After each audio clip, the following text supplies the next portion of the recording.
Kali ini kita akan membahas materi cost of capital atau biaya dari modal. Jadi kalau kita misalnya ingin mendapatkan suatu modal, tentu saja ada biaya-biaya dalam modal tersebut. Contohnya saja meminjam duit. Meminjam duit biasanya kan ada bunganya kalau misalnya meminjam duitnya di bank. Jadi di cost of capital ini kita ada 3 jenis sumber pendanaan. Yang pertama kita dana itu dari obligasi atau long term debt atau disingkat LTD. Yang kedua dari saham. Yang ketiga dari preferred stock atau saham istimewa. Kita langsung aja bahas yang problem 7-nya ya teman-teman. Nah ini problem 7-nya. Great Corporation merupakan perusahaan sepatu. Tahun depan Great Corporation pengen melakukan ekspansi atau perluasan perusahaan dengan cara membangun 2 pabrik baru. Pokoknya yang intinya itu dia butuh dana 2 miliar. 2 miliarnya ini dia dapetin dengan cara long term debt atau dengan obligasi, kedua dengan menerbitkan preferred stock atau menerbitkan saham istimewa, yang ketiga dengan menerbitkan saham biasa. Yang diminta dari pertanyaan adalah yang pertama, berapa sih cost of capital dari masing-masing pendanaan? Berarti berapa COC dari long term debt, berapa COC dari preferred stock, sama berapa COC dari common stock. Terus yang pertanyaan kedua ditanya, hitunglah breakpoint atas pendanaan tersebut. Breakpoint ini adalah kapan ketika suatu dana itu kalau kita pinjam dia biayanya berubah. Misalnya saja contoh kita minjam duit 1 juta, otomatis kita dapat bunga 10% dari banknya. Ketika kita minjam duit 1 miliar, kita nggak mungkin dong dapat bunga yang sama-sama 10%, pasti bunganya bakal lebih tinggi. Jadi breakpoint ini kapan ketika kita minjam duit dalam jumlah tertentu, maka biaya buat minjem duit itu, biaya modal itu bakal naik. Contoh simpelnya kalau misalnya kita minjem duit buat beli pulpen sama minjem duit buat beli rumah, pasti mereka minta imbalannya dari minjem duit itu beda kan. Kalau misalnya buat dari pulpen bilang udah gak usah dibalikin duitnya atau gak usah kena bunga, tapi kalau minjem duit buat beli rumah pasti mereka berharap dong dapat bunga gitu. Terus yang ketiga, hitunglah besarnya WACC atau Wage Average Cost of Capital untuk masing-masing rank of financing. Nanti kita bahas langsung di jawabannya. Yang pertama kita nyari cost of capital masing-masing pendanaan. Yang dari long term debt. Dari long term debt itu kita diketahui bahwa parnya itu adalah 1 miliar. Dari ini teman-teman, yang dari long term debt dulu kita lihat dulu ya teman-teman. Proyek obligasi tersebut ini parnya 1 miliar. Nilai par tersebut adalah total dana yang didapatkan dari obligasi. Jadi dia tadi butuh dana 2 miliar, nilai 1 miliar didapatin dari long term debt. Terus lanjut, obligasi yang mempunyai jatuh tempo 5 tahun, N-nya 5 tahun, coupon rate sebesar 10%, CR-nya 10%, harga jual atau MV-nya 102% dari par. Berarti 102% dikali 1 miliar. Selain itu terdapat flotation cost sebesar 5 juta. Flotation cost ini itu biaya yang kita keluarin atas penjualan kita teman-teman. Jadi kalau misalnya kita ngejual bonds ini, obligasi ini supaya dapetin duit, nanti kita kena potongan atas penjualan tersebut. Terus selanjutnya ada tax rate. Tax rate ini tingkat pajaknya 25%. Apabila penggunaan hutang sudah melebihi 1,5 miliar, maka after tax cost of debt menjadi 10% per tahun. Nanti ini kita pakai buat di soal nomor 3-nya teman-teman. Nah lanjut tadi bahas yang ke long term debt, parnya 1 miliar, N-nya 5 tahun, CR-nya 10%, flotation cost-nya 5 juta. Berarti kita dapat market value-nya tadi kan 102%, dikali 1 juta, dikali 1 miliar, dapatlah 1 miliar 20 juta. Terus kita nyari I-nya, bunga yang kita bayarkan, bunga yang kita terima maaf. Bunga yang kita bayarkan adalah CR kali par, 10% dikali 1 miliar, 100 juta. Net profit atau nilai dari penerimaan kita atas obligasi tersebut itu MV dikurang NP. Tadi kan kita ngejual obligasinya bisa dapat duit 1 miliar 20 juta. Kita nerbitin obligasi, kita jual ke orang lain. Dapatlah kita 1 miliar 20 juta. Tapi dari kita ngejual itu, kita kena potongan 5 juta. 5 juta ini entah itu bisa buat karena ada pajak atau biaya dan lain-lain, biaya pemasaran obligasi atau segala macam. Dapatlah net profitnya 1 miliar 15 juta. Nah ini yang saya kotak-kotakin nanti, yang warna biru ini rumus yang penting yang wajib dihafal ya teman-teman. Ini rumus RD-nya atau rumus cost of capital dari si dari si long term debt. Rumusnya ini I tambah par dikurang NP dibagi N dibagi par tambah NP dibagi 2. Ini rumusnya mirip-mirip kayak rumusnya si yang materi bonds yang sebelumnya. Tapi bedanya kalau yang materi bonds sebelumnya I tambah par kurang MV dibagi N. Kalau ini par kurang NP bagi N. Kita tinggal masukin aja angkanya 100 juta tambah 1 miliar kurang segini si NP-nya dibagi 5 tahun dibagi 1 miliar tambah NP-nya dibagi 2. Dapatlah hasilnya RD-nya 9,63%. Tapi kita pakainya yang RD after tax ya teman-teman. RD after tax-nya berarti yang 9,63% tadi yang ini.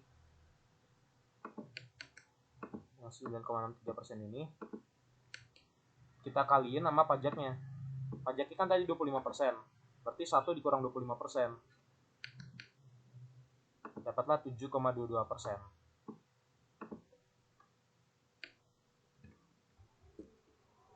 Sekarang kita lanjut ke bagian yang preferred stock-nya teman-teman. Bentar ya teman-teman. Nah, ini preferred stock-nya. Rumusnya ini yang saya kotakin juga, yang penting RP sama dengan DP per NP. Kita lihat tadi yang preferred stock-nya kita baca sama-sama. Harga par saham itu 75.000 per lembarnya. Sedangkan kalau dijual senilai 80.000. Atas penjualan dari preferred stock atau saham istimewa tersebut, muncul ini biaya dari buat ngejual itu, legal and administrative expense sebesar 15.000. Berarti tadi net proceeds yang kita terima itu sebesar pasti 80.000 dikurang 15.000. Harga jualnya dikurang biayanya buat ngejualnya. 80 kurang 15 jadi 65.000. Dividen rate yang berlaku adalah 8%. Total dana yang dipenuhi melalui preferred stock adalah 20% dari total kebutuhan dana. Kita balik lagi tadi ke jawaban. Nah, preferred stocknya dividen tadi 8%. Berarti 8% kali 75.000. Dividennya sebesar 6.000 per lembar sahamnya. Net proceeds-nya tadi yang 80.000 kurang 15.000 65.000 kan. Berarti RP tinggal DP per NP. 6.000 bagi 65.000 dapatlah 9,23%. Ini gampang preferred stock nyari cost of capital-nya. Sekarang nyari cost of capital dari common stock. Ini dia. Kita baca dulu yang common stock-nya.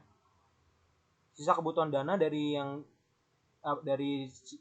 kebutuhan 2 miliar tadi kita pakai common stock. Jadi tadi udah pakai obligasi, pakai preferred stock, sisanya baru pakai common stock. Harga jual saham biasa sebesar 0,25 kali harga jual saham istimewa. Berarti harga jual dari common stock 0,25 dikali 80.000 harga jualnya si preferred stock. Lanjut, D0 atau dividen awal tahun ini sebesar 1.500 dengan tingkat pertumbuhan atau G-nya 6%. Hingga waktu yang tak terhingga, ini salah ya teman-teman, bukan hingga tak terhingga, tapi menjadi hingga waktu tak terhingga. Jika laba ditahan sebesar 750 juta, return earning-nya 750 juta, udah habis digunakan, maka si perusahaan Grid Corporation ini akan menerbitkan saham baru dengan muncul flotation cost sebesar 2.500. Jadi kita bahas dulu. Tadi common stock-nya, ini P0-nya harus ini P0 ini kan nilai wajar. Kayak dulu di materi sebelum UTS, B0 itu nilai wajar obligasi, P0 itu nilai wajar dari saham. Tapi ini P0-nya kita pakai nilai pasar jadinya teman-teman. Ini P0-nya 0,25 kali 80.000. 80.000 ini tadi dari harga jual saham istimewa. Berarti dapatlah harga jual dari common stock-nya, MV-nya 20.000. Tadi tingkat pertumbuhannya 6%, D0-nya 1.500, berarti D1-nya tinggal 1.500 dikali 1 tambah G. G-nya 6%. Dapatlah 1.590. RS-nya, ini yang saya kotakin juga sama, berarti rumusnya wajib dihafal. D1 per B0 tambah G. D1-nya tadi ini 1.590, P0-nya 20.000 dari sini, tambah G. G-nya 6%. Dapatlah hasilnya 13,95%. Nah, kalau di materi cost of capital ini, kita disuruhnya selalu biasanya nyari 4 teman-teman. Yang pertama nyari long term debt, cost of capital dari long term debt. Yang kedua nyari cost of capital dari preferred stock.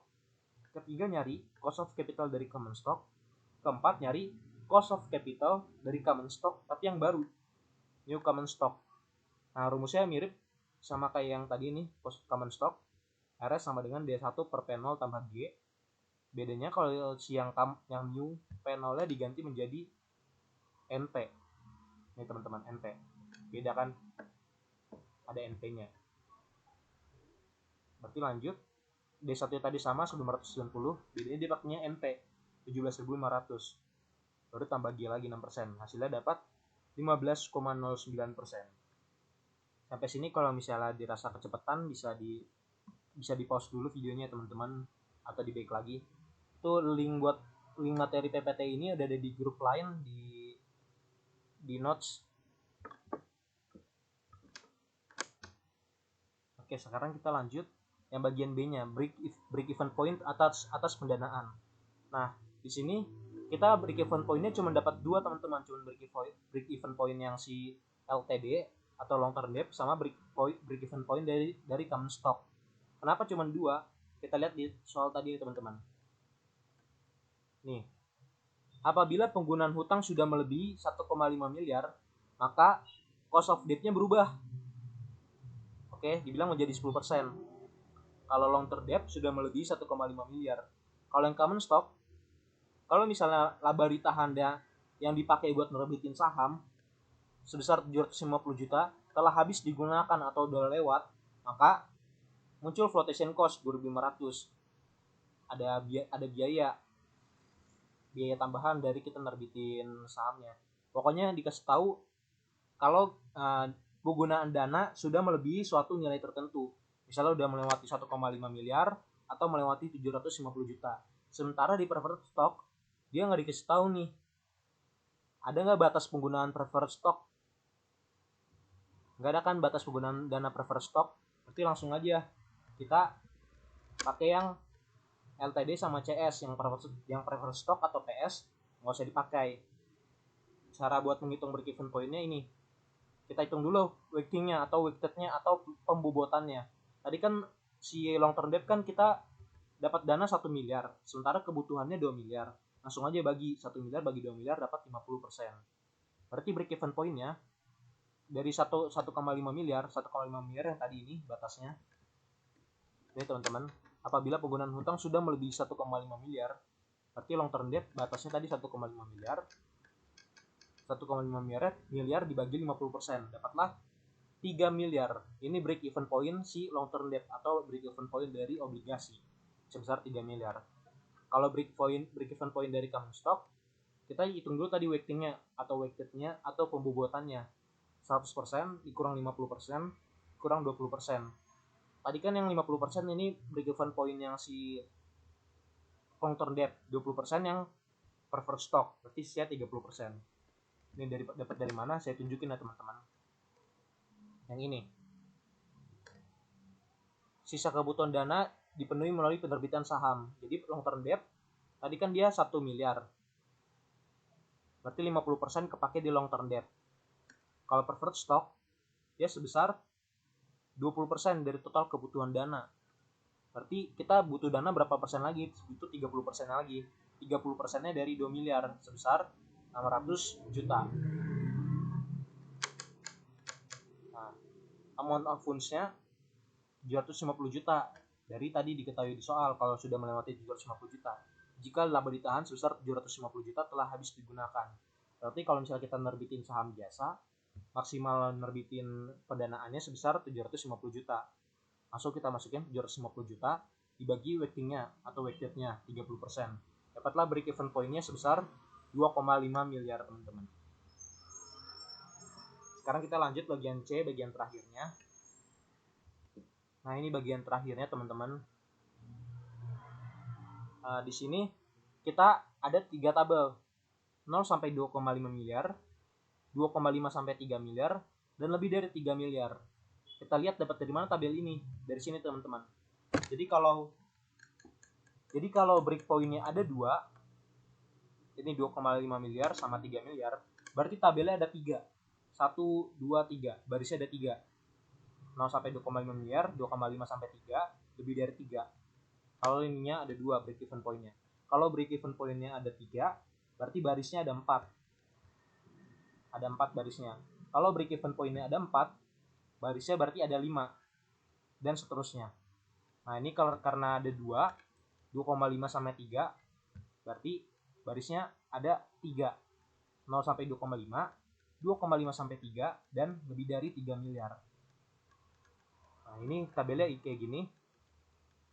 Source of new financingnya atau sumber pendanaannya ada 3 kita, obligasi atau long term debt, preferred stock, sama common stock. Long term debt, preferred stock, common stock. Nah weightednya atau pembobotannya kalau si debt itu 50%, preferred stock kita 20%, common stock 30%. Kalau tadi kan long term debt 1 miliar, preferred stock itu tadi 400 juta, common stocknya kita 600 juta. Cost-nya atau cost of capitalnya kita lihat tadi teman-teman di awal, long term debt PS sama CS.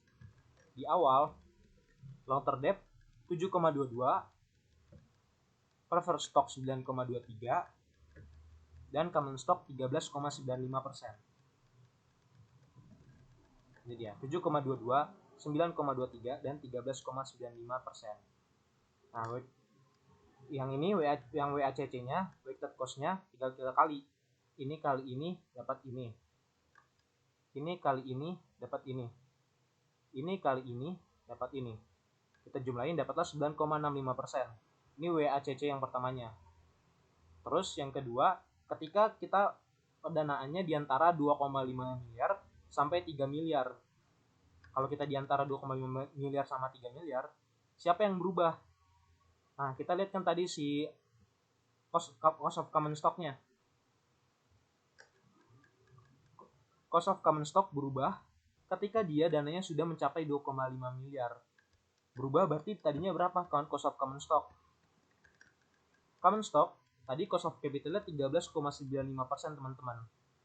Nah, cost of new common stock, cost of capital 15,09%. Berarti ketika dia sudah melewati pendanaannya 2,5 miliar, maka cost of common stock-nya berubah menjadi 15,09%. Ini berarti 7,22 masih sama 7,22. Ini 9,23, 9,23. Ini 13,95 berubah menjadi 15,09. Berarti ini tadi cost of capitalnya dari si common stock.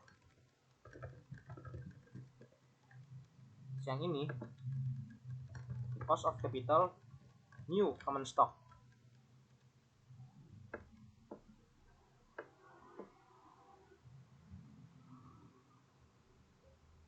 Bentar ya teman-teman, edit bentar.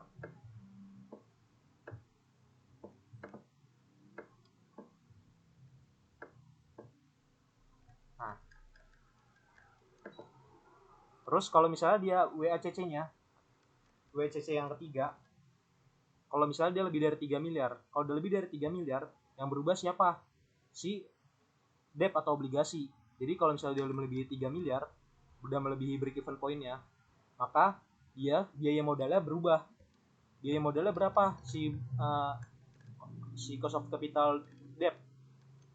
Tadinya sebelum mencapai 3 miliar, cost of capital itu sebesar 7,22%.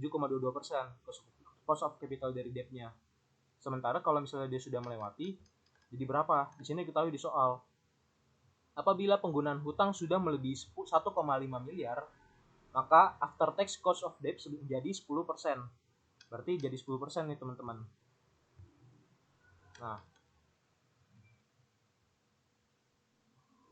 ini dia. Jadi 10%. Jadi sama kayak sebelumnya 7,22, 9,23, 15,09. Tapi yang berubah ini LTD-nya. Tadinya 7,22 menjadi 10%. Kita kali-kali juga, ini kali ini dapat ini kali ini dapat ini kali ini dapat ini. Kita jumlahin,